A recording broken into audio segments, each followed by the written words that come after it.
Dr. Natasha Volkov stared at the quantum oscillation patterns dancing across her holographic display, her heart racing. After 15 years of scanning the cosmos for signs of intelligent life, the Deep Space Observatory in Kazakhstan had finally detected something extraordinary. The signal patterns matched no known natural phenomenon, and their complexity suggested artificial origin. "Director Petrov," she called out, her voice echoing through the facility's central chamber. "You need to see this immediately." Director Mikhail Petrov, a stern man with salt and pepper hair, hurried over to her station. His eyes widened as he analyzed the data. "Where is this coming from?" "The signal originated from just beyond Jupiter's orbit," Natasha explained, her fingers flying over the haptic interface. "But that's not the most interesting part. Look at the quantum signature. It's similar to theoretical models we've been working on for FTL communication." Before Petrov could respond, warning alerts flashed across multiple screens. The observatory's advanced sensors detected massive objects decelerating from faster-than-light travel, their emergence sending ripples through the fabric of space-time. High above Earth's atmosphere, aboard the Craxian Empire's flagship Eternal Victory, High Marshal Vorex observed the blue planet through compound eyes that could perceive spectrums beyond human vision. His crystalline exoskeleton reflected the ambient light of the bridge, creating prismatic patterns that denoted his elevated rank within the Empire. "Status report," he commanded, his translator converting his electromagnetic pulses into audible speech for the crew. "Deceleration complete, High Marshal," reported Navigation Officer Kerwax. "We've successfully emerged with all 27 vessels. Preliminary scans indicate minimal defensive capabilities on the target world." Vorex's sensory filaments tingled with anticipation. The Craxian Empire had conquered over 300 worlds, each victory adding to their vast knowledge and resources. Earth, with its abundant biological diversity and strategic position, would make an excellent addition to their domain. "Deploy the recognition drones," Vorex ordered. "Standard protocol, full planetary survey before we announce our presence." Back on Earth, in a facility deep beneath the Rocky Mountains, General Thomas Hammond received the alert he had spent his entire career preparing for.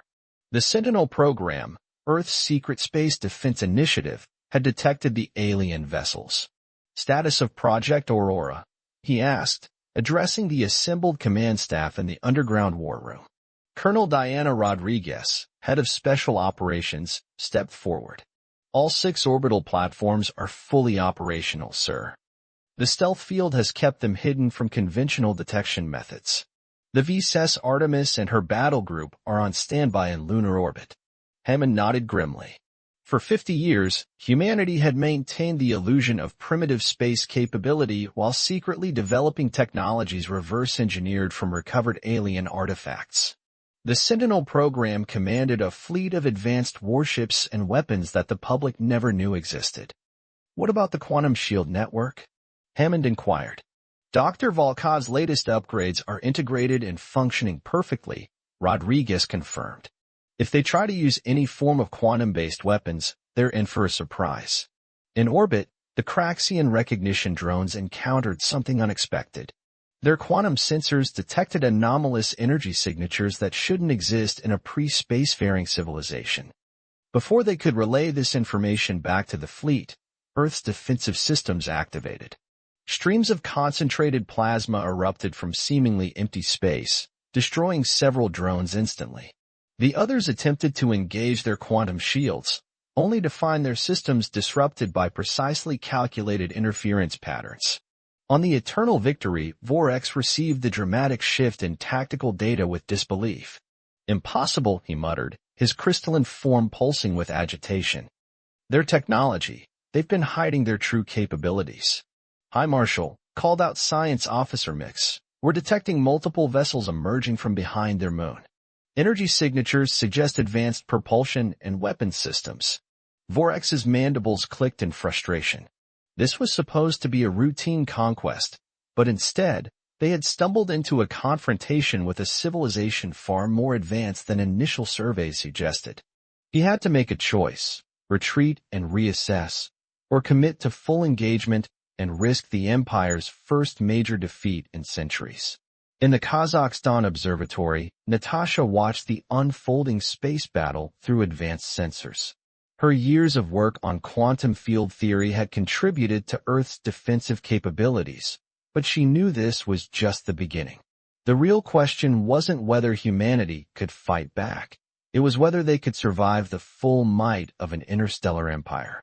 As alerts blared and command centers worldwide mobilized for war, Natasha couldn't help but feel a mix of terror and exhilaration.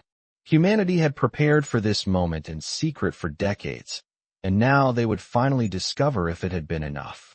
The stars had kept their silence for millennia, but that silence was about to be shattered by the thunder of war, a war that would determine the fate of humanity and their place among the stars. Colonel Marcus Rhodes stood in the command center of the VSS Nighthawk, Earth's most advanced stealth carrier, watching as holographic displays showed the Craxian fleet's position. The massive alien vessels hung in high orbit like predators sizing up their prey. But this prey had teeth. All stealth systems functioning at optimal levels, reported Captain Jennifer Way from her station.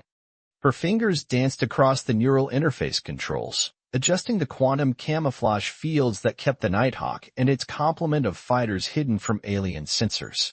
They still haven't detected us. Rhodes nodded, his weathered face illuminated by the soft blue glow of tactical displays. Status of the Ghost Squadron? All 24 pilots report ready for launch, Way confirmed. Lieutenant Park has their units configured with the new quantum torpedoes. If Dr. Volkov's calculations are correct, they'll punch right through the Craxian shields. The past 48 hours had transformed humanity's existence. The arrival of the Craxian fleet had forced the revelation of Earth's secret space defense program, causing shock and disbelief among the general population.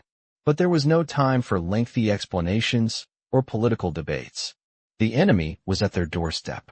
High above the Arabian Sea, one of Earth's 6 orbital defense platforms designated Aegis 3 hummed to life. Its advanced sensors detected a shift in the Craxian fleet's formation. Chief Technical Officer Rajesh Kumar watched from the platform's control room as energy signatures from the alien vessels began to spike. Colonel Rhodes, Kumar transmitted from Aegis 3. They're powering up their main weapon systems. Energy readings suggest they're preparing for a full orbital bombardment. Rhodes's jaw tightened. They're done testing our defenses. Captain Way, signal all ships Operation Thunderbolt is go. Let's show them what humanity can do. Across Earth's orbit, hidden vessels and defense platforms dropped their stealth fields in perfect synchronization. The Craxian fleet suddenly found themselves surrounded by over 40 warships and 6 massive orbital platforms, all targeting their positions. Aboard the Eternal Victory, High Marshal Vorex received the tactical update with genuine surprise. His sensor officer's crystalline form vibrated with confusion as new contacts appeared seemingly from nowhere. Impossible, the officer exclaimed. Their stealth technology exceeds our detection capabilities. We had no indication. Launch all fighters. Vorex commanded, cutting off the officer's protests. Begin the attack sequence.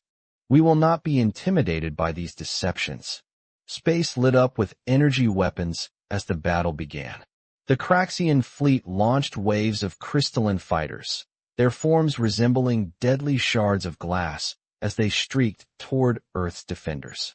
But humanity's response was equally swift and far more surprising. Ghost Squadron erupted from the Nighthawk's launch bays, their advanced fighters incorporating both human innovation and reverse-engineered alien technology. Lieutenant Grace Park, callsign Ghost Lead, led the charge, her neural interface allowing near-instantaneous control of her craft. Ghost Squadron, form up on me, Park commanded. Remember your training. Their fighters are faster, but our quantum shields give us the edge in close combat. Draw them in and take them out. The space around Earth became a deadly dance of light and shadow.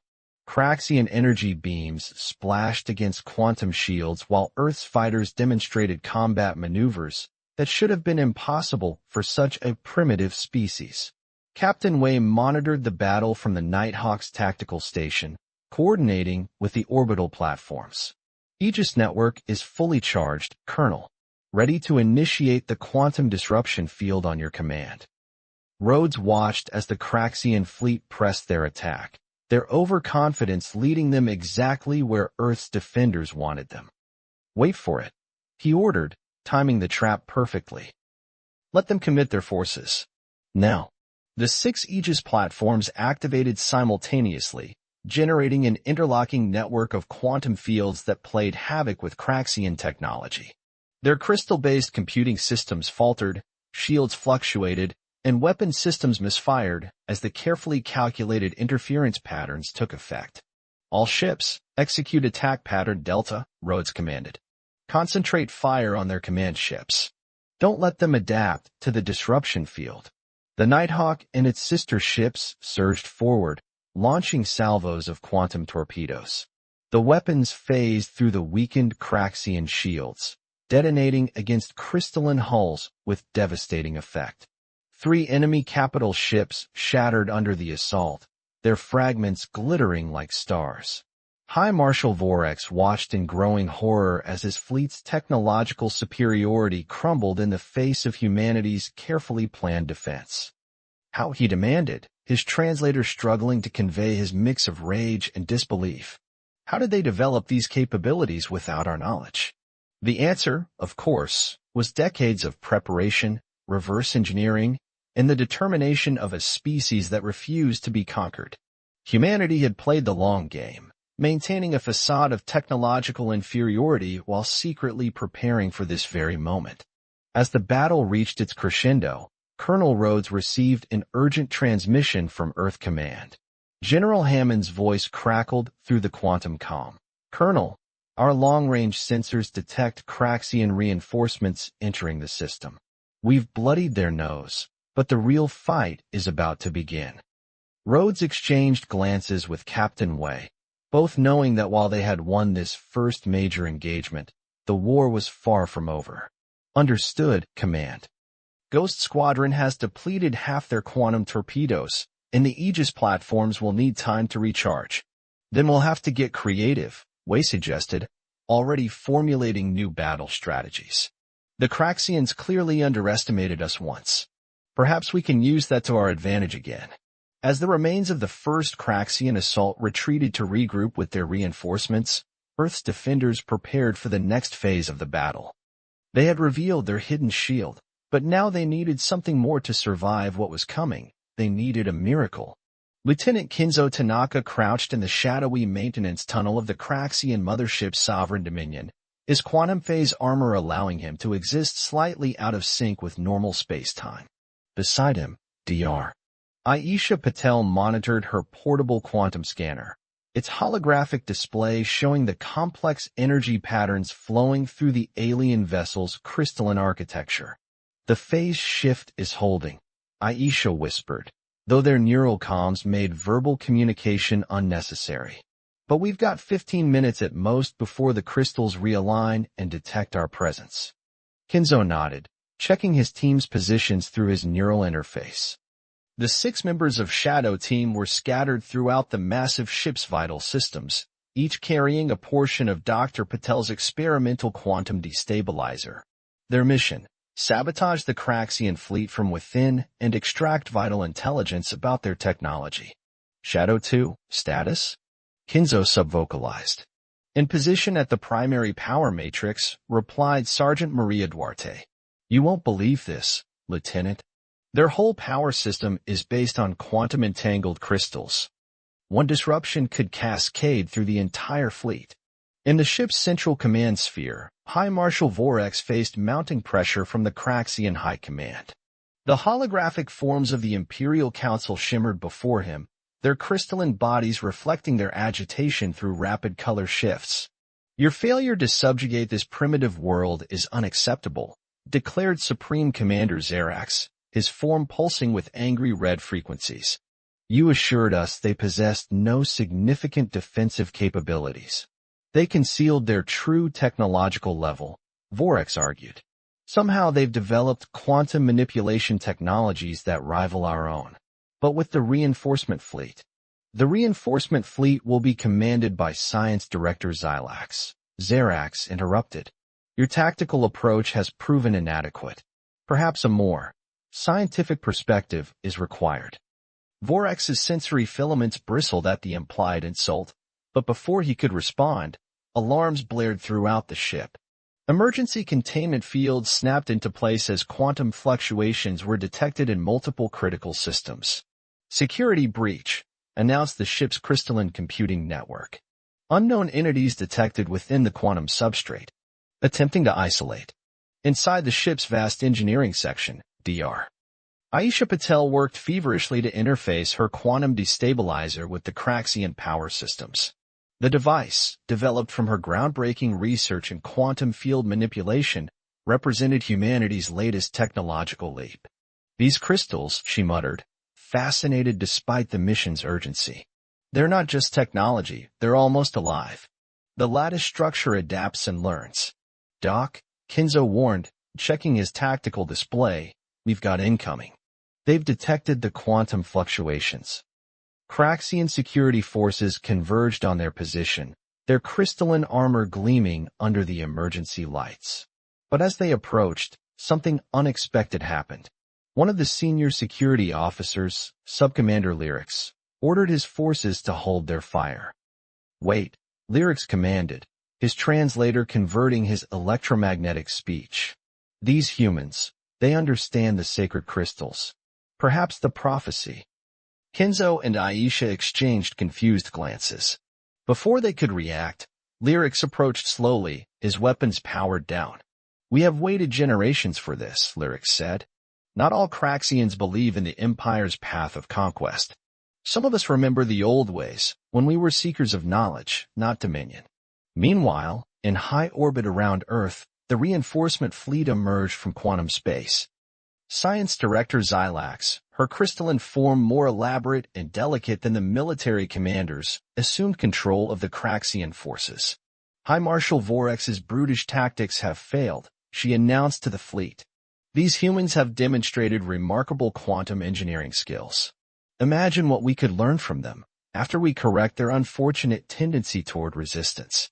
But Xilax's plans were interrupted by cascading system failures throughout the fleet. The quantum destabilizers planted by Shadow Team had begun their work, creating a domino effect through the quantum-entangled command networks. What's happening? Xilax demanded as her flagship systems began to fail. Aboard the Sovereign Dominion, Subcommander Lyrics revealed the full scope of the internal divisions within Craxian society. Our civilization lost its way when the military faction seized control, he explained to Kinzo and Aisha. They transformed our quantum crystal technology from a tool of communion and learning into weapons of war. The resistance among our people grows, Lyrics continued. Many of us believe that encountering your species, another race that has independently developed quantum manipulation, is a sign. The prophecies speak of a species that would help restore balance to our civilization. Aisha's scientific curiosity warred with mission objectives. Your crystals, she said, they're not just technology, are they? They're a form of crystalline consciousness. Indeed, Lyrics confirmed. And you've proven worthy of this knowledge by developing quantum technology that works in harmony with natural laws, not brute force like our weapons. As the Craxian fleet fell into chaos, caught between system failures, internal rebellion, and Earth's defenders, Kinzo made a tactical decision that would alter the course of the war. Command, this is Shadow Lead, he transmitted. Request permission to attempt diplomatic contact with Craxian resistance elements. We may have an opportunity to end this war from within. General Hammond's response came after a tense pause. Intel confirms widespread system failures in their fleet. If you found allies among them, proceed with caution, Lieutenant. This could change everything. Dr. Patel was already adapting her quantum destabilizer, transforming it from a weapon into a communication device that could interface directly with the Craxian crystal network. As resistance members throughout the fleet began sabotaging military control systems, a new possibility emerged, not just victory in battle, but a chance to forge an alliance that could reshape both civilizations. The next few hours would determine whether humanity had found powerful new allies among the stars, or if they had walked into an even more elaborate trap. Either way, Operation Ghost Strike had evolved far beyond its original objectives, opening the door to possibilities no one had imagined. The counter-invasion. Admiral Victor Santos stood on the bridge of the ESS Hyperion, Earth's newest quantum crystal hybrid warship, watching as the combined human-Craxian resistance fleet prepared for their boldest operation yet. The massive vessel represented Dr. Omar Hassan's breakthrough in crystal integration technology, combining Earth's innovative engineering with adapted Craxian crystal consciousness. Crystal matrix synchronization at optimal levels, reported Dr. Hassan from his station, his dark eyes reflecting the shimmer of quantum displays. The hybrid systems are performing beyond our projections. The crystals, they're actually evolving to match our tactical needs. Santos nodded, still amazed by how quickly events had transformed their understanding of both warfare and consciousness. What had begun as a desperate defense of Earth had evolved into something far more profound, a revolution that would reshape two civilizations. Status of the Resistance Fleet? He asked. Commander Lyrix's crystalline form materialized in the holographic conference space, now serving as liaison between Earth forces and the growing Craxian resistance. 17 capital ships have pledged to our cause. Science Director Xylax's oppression of crystal truth seekers has driven many to our side. The past week had revealed the deep divisions within Craxian society. The military faction, led by Supreme Commander Xerax, saw the crystal technology purely as a weapon. But a growing number of Craxians, inspired by ancient traditions, believed the crystals were meant to bridge consciousness and foster understanding between species. Dr. Hassan's integration of human quantum theory with crystal consciousness has proven what we've long suspected, Lyrix continued. The crystals seek harmony, not dominion. Each successful merger strengthens our cause. In her laboratory aboard the Hyperion, Dr. Aisha Patel worked alongside a team of human and Craxian scientists, studying the extraordinary developments in their hybrid technology. The quantum destabilizers, originally designed as weapons, had evolved into sophisticated communication devices that could interface directly with the crystal networks. The crystals respond to intention, she explained to Lieutenant Tanaka, who had become the primary field tester for their new developments. The more we approach them as partners rather than tools, the stronger the connection becomes. Kinzo nodded, experiencing the truth of her words through his neural interface. The crystal components in his quantum phase armor no longer felt like foreign technology.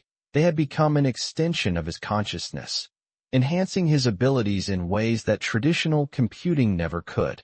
But time was running out. Supreme Commander Xerax had declared the Resistance heretics and assembled an armada to crush both them and Earth. The combined fleet had one chance to strike at the heart of the Empire's military command before it was too late. All ships, battle positions, Admiral Santos ordered. The Hyperion's crystal-enhanced quantum drives hummed to life, their resonance felt through the neural networks connecting all crew members. Around them, the Resistance fleet moved with perfect coordination, their crystalline hulls pulsing with unified purpose.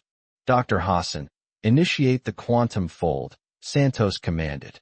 Omar's fingers danced across his console, activating the revolutionary drive system he'd developed. Quantum crystallization matrix engaging. All ships, synchronize your consciousness networks. This jump requires perfect harmony. The fleet's hybrid crystal technology allowed them to do what neither humanity nor the Craxian Empire had achieved alone: create a stable quantum tunnel large enough for multiple capital ships. As the tunnel formed, its swirling energy patterns resembled the complex lattices of the living crystals themselves. They emerged in the heart of Empire space, directly above the crystal forge worlds where the military faction manufactured their weapons of war. The Empire's defense fleet, caught completely off guard by the impossible jump, scrambled to respond. The Forge World's defense grid is activating, reported Captain Wei, temporarily assigned as Santos's tactical officer. They're launching interceptors. Now we'll see if your theories were correct, Dr. Hassan, Santos said, watching as enemy vessels approached. Omar stood confidently at his station. The military faction has corrupted the true nature of crystal technology. Their forced compliance creates weaknesses in the quantum lattice. Initiate broadcast on all frequencies. Through the combined power of Earth's quantum technology and the Resistance's crystal knowledge, they began transmitting a signal that resonated with the fundamental frequency of all Craxian crystal systems. But instead of destroying them, it awakened them. Throughout the Empire fleet, crystal systems began responding to their true nature. Weapons powered down as the crystalline consciousness rejected their forced militarization. Ships turned away from their command protocols, their crystal cores resonating with the call to harmony. Supreme Commander Xerax's flagship alone remained combat-capable, its systems heavily modified to suppress crystal consciousness. Impossible, he raged, watching his fleet turn against him. The crystals are tools, nothing more. You're wrong, Commander, Lyrix's voice echoed through all channels. The crystals were never meant to be tools. They are partners, teachers, bridges between consciousness. Today we reclaim their true purpose. The battle that followed was brief but decisive. The Hyperion, supported by the Resistance fleet, engaged Xerax's flagship while Admiral Santos coordinated a precise strike on the Forge World's control centers. Within hours, the military faction's grip on power crumbled. But victory brought new challenges. As former enemy ships joined their cause, their crews awakening to the true nature of their crystal technology, both humanity and the Craxian resistance faced a monumental task, building a new society that could balance progress with harmony, strength with wisdom. We've won the war, Admiral Santos observed, watching the Forge World's crystal matrices realign themselves. But our real work is just beginning. Dr. Hassan smiled, seeing the quantum displays show the spreading resonance of awakened crystal consciousness across Craxian space. No, Admiral. We've simply taken the first step toward becoming something greater than either of our species imagined possible. As the hybrid fleet secured their position, the crystals pulsed with new patterns, not of war or dominion, but of potential and discovery. The counter-invasion had succeeded beyond anyone's expectations, opening the door to a future where consciousness, technology, and understanding would evolve together in ways neither humans nor Craxians could have achieved alone. 3 months after the fall of the Craxian military faction, Dr. Natasha Volkov stood in the newly constructed Crystal Harmony Chamber on Mars, marveling at how far humanity had come since she first detected that fateful signal. The chamber, a massive geodesic dome of crystalline lattices and quantum technology, represented the culmination of human-Craxian cooperation. Remarkable, isn't it? Dr. Omar Hassan approached, his quantum interface implant glowing softly.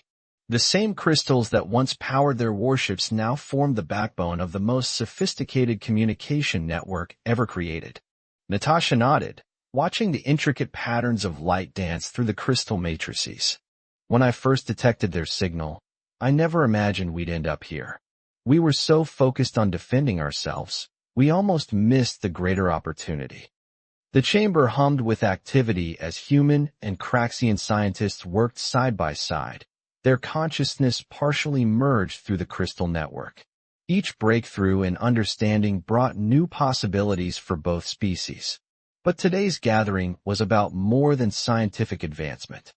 Ambassador Marcus Rhodes, formerly Colonel, adjusted his formal uniform as delegates from 20 different alien civilizations arrived through the quantum gates. The revelation of Earth's successful resistance against the Craxian Empire had sent shockwaves through the galaxy, drawing the attention of species that had long avoided contact with the militant Craxians. The Centaurians have arrived, reported Captain Jennifer Way, now serving as head of diplomatic security. Their quantum signature matches the archived records from Roswell. Seems we've come full circle. Indeed, the sleek, silvery beings entering the chamber were instantly recognizable from the recovered wreckage that had given humanity its head start in quantum technology. The Centaurians had deliberately crashed one of their ships in 1947, hoping humanity would reverse engineer it and eventually become strong enough to help challenge Craxian dominance. Dr. Aisha Patel and Lieutenant Kenzo Tanaka entered the chamber together, their quantum phase armor now modified for diplomatic functions. The crystals integrated into their suits pulsed in harmony with the chamber's network, allowing instant translation and cultural context sharing between all species present.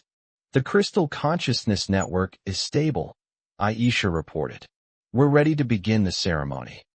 High above Mars, the combined fleet of Earth and reformed Craxian vessels maintained their defensive screen.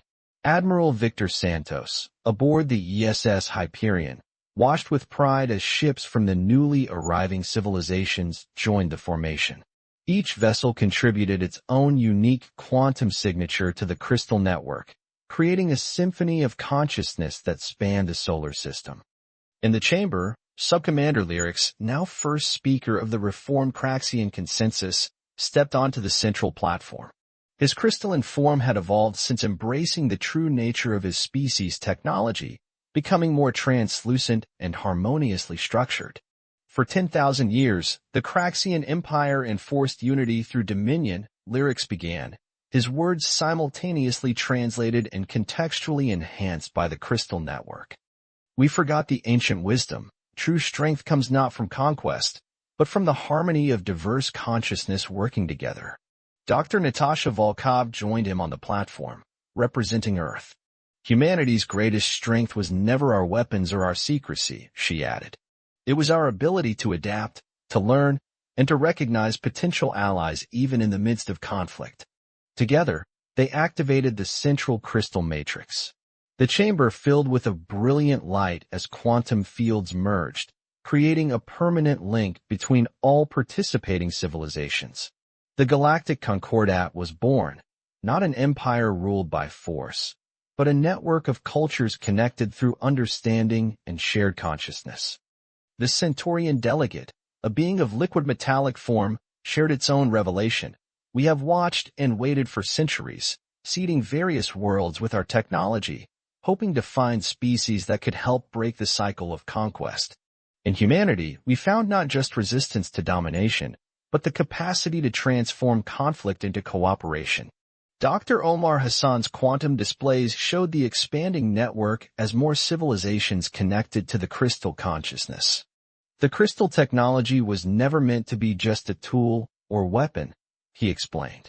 It's a bridge between different forms of consciousness, allowing us to share understanding across the boundaries of species and space. Captain Way's security teams reported similar transformative effects across human space. The crystal network was reshaping everything from communication and transportation to education and scientific research. Humanity had not just survived first contact, they had helped catalyze a galactic renaissance.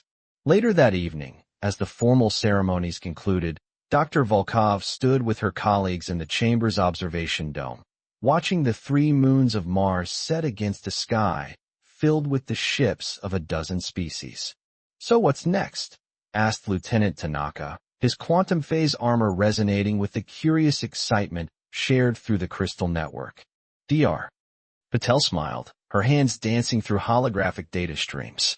The crystal consciousness network has shown us something extraordinary. There are quantum connections between galaxies we never detected before. Entire civilizations waiting to be contacted, new forms of consciousness to understand, and new challenges to face together, added Ambassador Rhodes. The military faction of the Craxians wasn't the only aggressive force in the galaxy. But now we have something stronger than weapons. We have unity through diversity. Natasha watched as a group of young human and Craxian students entered the chamber, their neural interfaces allowing them to share thoughts and experiences directly through the crystal network. They represented the first generation that would grow up knowing humanity's place among the stars. When I first detected that signal, she mused, I thought we were about to face the end of human civilization. Instead, we discovered the beginning of something far greater. The crystal matrices pulsed with shared consciousness, carrying the thoughts and dreams of billions across the quantum networks that now connected the galaxy. Humanity had not just survived their trial by fire. They had helped forge a new way forward for all species. The stars were silent no more, and their song was more beautiful than anyone could have imagined.